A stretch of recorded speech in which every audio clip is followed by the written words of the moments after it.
is amazing.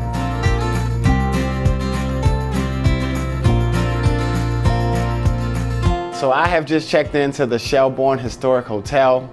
Obviously you guys see I'm wearing my chef jacket, which means I found the chef of this place, which happens to be Chef Alex. You want to tell us about some of the great things that you guys got going on here? Sure. All right, great. Well, first off, welcome to the Historic Shelburne Hotel. Thank you for having me. We have a lot of history here. I'm so glad you chose to come and visit with us. So we have a lot of great things going on here. We are on the historic registry here, so we've been open a very long time. We've had a lot of amazing chefs here, and there is a lot of heritage and history that goes along with the Shelburne Hotel. You're going to be eating my food today, though, so you're going to get my interpretation of some of the best things that you can get here on the peninsula. So I think we're going to do oysters. One of my favorites. And I have a fun play on it, so we'll get into that later. So you have me sold at the oyster part already, all right? But can you just give me a little bit of backstory of the oysters that you guys use? Are they local? Are they shipped in? What's the story with the oyster? Well, we try to source as much seafood as we can locally because we have all this amazing fishermen that bring in these amazing fish, like our fish and chips even. It's 4 miles down. We pick it up from our fishermen. But all of the oysters that you should be eating up here are probably from the Willapa Bay, and there are certain times of year when they're better, and we have a season on them. So we do them certain ways in certain seasons, and then in the off season we'll do a little bit something different with them. Or you have oyster shooters, or you broil them with garlic butter. That's also like a regional thing here. I didn't know about until I started chefing up here. That's how the locals eat them. So it's really fun to be able to serve the best of our bounty here on the peninsula. And I think any place you go, if you're here traveling, you want to know where your sources are of the seafood. You don't want to eat Alaskan fish when you're here. You want to eat fish that our fishermen catch. Okay, so quick question. The ones that we're going to have today, on a scale of 1 to 10, what do you give? An 11. An 11. I love it. I love it. So can you give me a little bit more information on the seasonality of the oysters? Yeah, actually I can, and this is another thing I've learned just living up here as well, is that there's certain times of the year where you don't really want to eat them raw in shell. Okay. So we'll do other things like we'll fry them, or you dredge them in some cornmeal and pan fry them, or you do oyster Rockefeller. There's all these other things, but you're going to get your best oysters around here kind of in the off season if you're into eating raw oysters. Do you like raw oysters? I love raw oysters. Yeah, with our Starvation Alley cranberry mignonette, it's like the best thing ever. So if you can't make it here in the prime summer months, you think about the winter, because the delicious food doesn't stop when the tourists go home. Okay, so I'm missing the raw season it's not now. It's turning into the raw season now. Okay. But when it gets really warm, all the oysters are female, and then they change and become males in the yes. Everybody's a female. For a minute. And then everybody turns into a male. Yeah, and they're the best for if you're eating them on a half shell when they're male. You learn something new every day. I'm telling you, we are an untapped resource up here. So. That's funny. So you gave me some different ways that we can kind of have oysters. Today, the signature oyster that we're having is a fried oyster. Yeah, and these are what we have on our menu. Okay.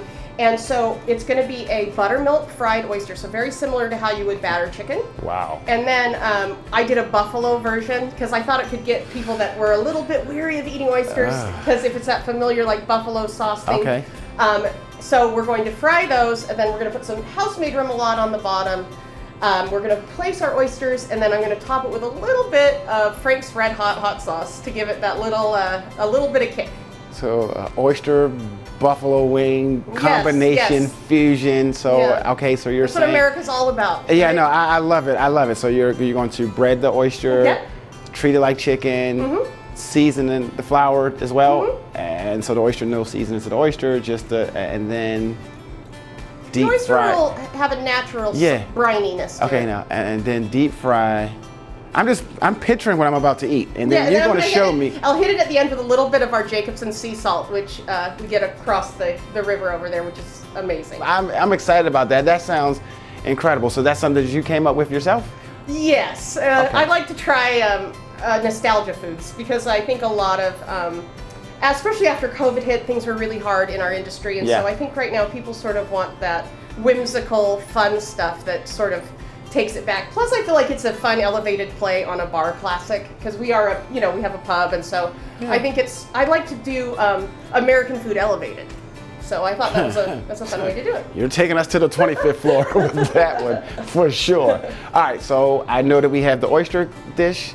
The next thing you said you're going to tap into you're going to get a little bit of my own personal life. Like, okay. You're going to get my history, and so I also want to show you some of the Greek food I do because I grew up in a Greek family in Greek restaurants, so that's sort of a homage to that.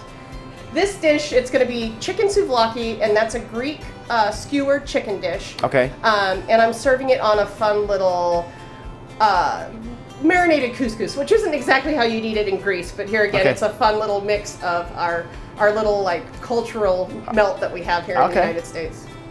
And then I think we're going to have to finish with a creme brulee. Creme brulee? Yeah, so we make those all in-house here, so I think that'll be fun. I'm excited about that as well, too. Yeah. And so we got the oysters, souvlaki, and creme brulee coming up next. She's going to walk me through how she actually makes this stuff, and then I'll get to taste it, and I'll tell you guys how it was. How about that? Sounds good to me.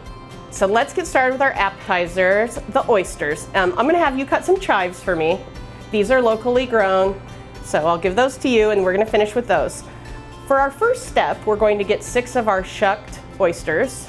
Believe it or not, this size is called extra small. They're pretty big. So the first thing you want to do is you want to put your oyster in flour, and then you want to put it back into our dredging mix, our buttermilk. Then we're going to take them out of there and put them back in the flour. And then we will walk over to our fryer, and we are going to fry these, making sure we don't cook them too long. Once they're finished, we'll pull those out of the fryer. Now we'll plate them up. We're going to start by putting a spoonful of our house-made remoulade down, kind of in a line. Then we'll place all of our oysters in a line and finish with our buffalo sauce. Not too much, just enough for that little reminiscent buffalo wing taste. And if I had microgreens, I'd put those on, but I'm going to use some of these wonderful local chives. All right, next up is our chicken souvlaki. I've been making this since I was about 8 or 9 years old, so it should be pretty good. What happens for it to get to this stage where it's skewered already is we cut down whole chicken breasts. We then marinate them in a marinade of lemon juice and some oregano and some other secret magic that I can't tell you. Then we let it sit overnight. We skewer it the next morning, and then we put it on our flat top to cook. We make sure we cook that until it's golden brown and delicious. And while that is on the grill, let's make our couscous salad. This is going to be a marinated Israeli couscous, and it has some olive oil, some sun-dried tomatoes, and then we are going to add to it with cucumbers and 5 of our wonderful Kalamata olives and feta cheese. All right, we're going to stir our salad up, and while I'm doing that, I want you to chop this parsley for me. And we're going to plate up our couscous and top it with our skewers of chicken and a little sprinkle of Jacobsen sea salt at the end. Never hurt anybody. And you will finish us up with a little bit of that parsley. This is our creme brulee. It is a classic French preparation. It has vanilla beans and cream and all the best things, but like they say, simple things are the best. So we pre-make these several times a week, and then we refrigerate them, and then we brulee the top with a brulee torch. Done. All right, Chef Stu. So let's start with our appetizer, which are our buffalo oysters. I can't wait for these. Yes, yes. I can go? Go for it. Okay. So this is the deep fried, battered, little bit of buffalo sauce. Yep. Seasoned flour, little extra. What's the little white sauce there? That's going to be our house-made remoulade. House-made.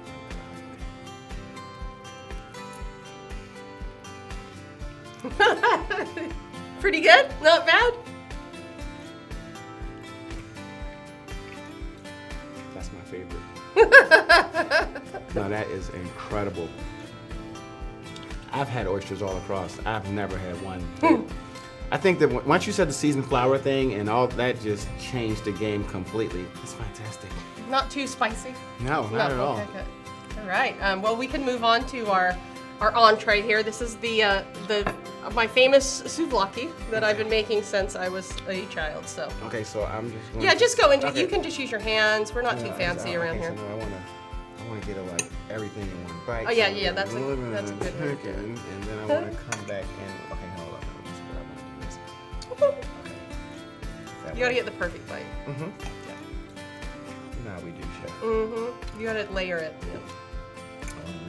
I get a little bit of everything in the first go around, and then I want the olive because you said 5, so there's not many.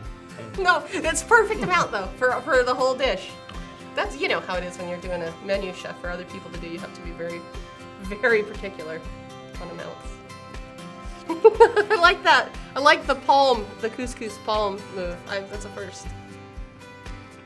It's good, right? So, the coast isn't all about just like clam chowder and fish and chips. Like there's a whole world of cooks here that want to do stuff that's, you gotta have the chowder, you gotta have the fish and chips too, but we have a whole other world up here as well. You should have came for mushroom. I'm gonna say something. Yeah. This is my favorite. Well, that one's supposed to be your favorite. Well, we're gonna have creme brulee too, so Okay, let's try the creme brulee. Okay. Damn. You got it going on back there, girl. Thank you. All right. Thank you, Jeff. So crack into it. You did this one, so if you don't like it. All I did was just put a little glaze to the top. See, that's how it should be. See that nice classy. Oh yeah, that's perfect. Yeah, so you got your textural. You see that? That's amazing. See, I got a job that fast. All right, let's try this. Good, right? Gluten-free. This is amazing. That's classic. That's just the classic brulee. But I think She's some things. So humble, very humble. This is, you're doing a fantastic job. Awesome. Well, I'm so glad you came, and I hope I am too. we see you around here again soon. And we hope that you guys watching will come in and try some of these signature dishes because I promise you that they got it going on. Tell them Chef Stu sent you. All right, so you're located here in the Shelburne Historic Hotel. Yeah. Enough about the food. Tell me about the place. Okay, well, it's got a lot of history to it. It's been operating since 1896, and we are on the historic registry for being the longest operating hotel. So it's always been open as a hotel. Okay. And basically a restaurant with a lot of great chefs. In fact, James Beard ate here. For real? Yes, he did the intro to the Art Cookbook, and he discusses how he ate at the Shelburne and was amazed by how well they were using, like back in the 80s, people weren't really eating sturgeon. Okay. They weren't really eating a lot of the oyster stuff like we do now. So these two women, Jamela and Nancy, the chefs that were here in that era, they sort of took the bounty of where we were located and put it on a plate for people who, some people had never tried it before. So they were really, visionary in what our coastal cooking is now. So pretty neat, and he liked it. So because James Bird's from Gearhart, so he's kind of local. Wow, which honestly now his voice is the standard of what works and what doesn't, and whatever. Jamela and Nancy, thank you for turning me on to oysters, because if you guys didn't try this back whenever you did, I probably wouldn't be eating them today. Well, and it was cool because they're female chefs, and when the industry was very male dominated. So there's, we are in the Pacific Northwest. We don't get a lot of sunshine, so you got a little of that punk rock and, revolutionary nature coming out of us a little bit. Vitamin D supplements, we know need them up here. We had some a local couple that ran it for a long time, and they did some amazing, wonderful, like Thanksgivings here and Christmases. And so I'm sort of hoping that, in my time here, I'm going to bring some of that, the big magic back, that old school nostalgia that people are missing. A lot of people get married here. It's a very popular wedding spot. So this place has been here for over 127 years. Historically, one of the longest running places in this area. James Beard himself appeared here. Then the two ladies kind of broke into the oyster thing. And then I heard something about ghosts. Oh yeah, we're haunted. Okay. We have several. No, really, they said it was ghost here. So yes, and that's another. Please tell me about that. Well, like when I first started, even this is so funny to be saying this out loud. When I first started here, I would notice these weird little things. Like we had some mise en place disappear that I needed for a catering gig. Okay. And we looked all over, and then it was sitting right in front of me. So and then the lights will go kind of crazy, or if we have the radio playing, it'll just shut off. Okay. But there's definitely, you know, I think I believe in it. I think there's definitely some spiritual friends from over the years. You know, maybe even if it's just old energy. There's a lot of history here. Let's put it that way. Well, I left my bank card out in the dining room. Should I go and get it? Well, good thing I don't think ghosts take credit, so you'll probably be okay. Okay. That's good to know. You've given me the food we're going to eat. You've given me the history of this place. You've given me the ghost stories as well. But what about you? Tell me about you, Alex. How did you get in this position? What drives you, the passion?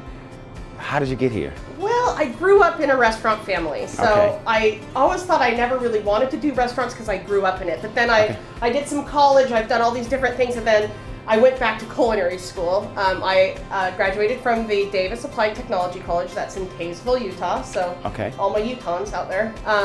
I was cooking in Utah for a while, and then I came up, moved to Portland about 10 years ago, and I worked at several notable restaurants in Portland, kind of working my way up. I actually started as a waitress because they thought they didn't quite take me serious that I could cook. So I started out as a waitress, and then I moved on to being, you know, I went through every position you can have: a prep chef, you know, a chef de cuisine, you know, chef de partie, and I worked at all these different places. And then COVID hit, and I lost my longtime job, like a lot of us did at that point. And so I just did an about face, and I came up here because I wanted to be closer to the product, you know, and I needed something a little bit different. And I loved the area and everything about it and the beach, and so I was like, why not? Let's go up here. And so I started working as the catering chef for Adrift Hospitality, so I was doing all of their events. And then I moved on to working at all the different restaurants that we have. And luckily, I got to be the chef at my favorite one, and it's this one at the Shelburne Hotel. So I guess you could say that I've worked my way up. No, so you are literally started from the bottom, and now we're here. I've done every single job. That's you. Yes. Okay, so no, that's an incredible story. Very passionate. I can feel your energy coming off, and that's what it takes to be successful in this business. A lot of people jump in and they think that it just happens tomorrow, and it's like, no, you'll be peeling potatoes and carrots for like the next 6 years. So if you really want this, the tough part, it's day in and day out. Yeah. And you know, you really have to love it, I think.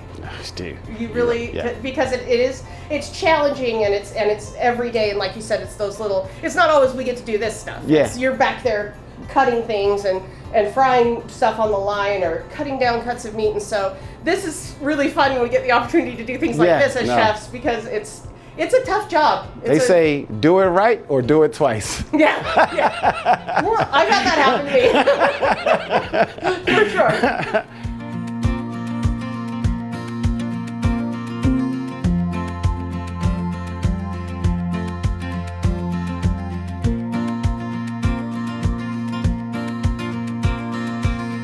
And I do want to say thank you to Chef Alex for having me Such here a pleasure. at the Shelburne. Yeah. Hope to see you soon. Oh, with those oysters, definitely.